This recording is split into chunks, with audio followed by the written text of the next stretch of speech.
பகலும் தொழுதவர் யார்?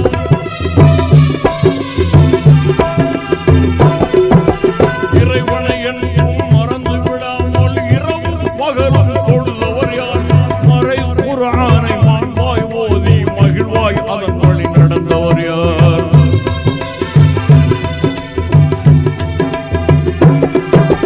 மறை குர்ஆனை மாண்பாய் ஓதி மகிழ்வாய் அதன் வழி நடந்தவர் யார்? அவர்தானம்மா அன்னை பீவி ஃபாத்திமா.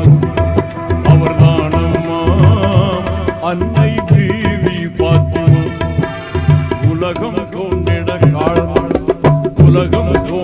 காரணமான உத்தம நபி மகள் யாரம்மா? நலமிகும் தீனை முதலில் ஏற்ற நங்கை ஹதிஜாவின் செல்வியம்மா. அருமை நங்கை ஹதிஜாவின் செல்வியம்மா. அவர்தான்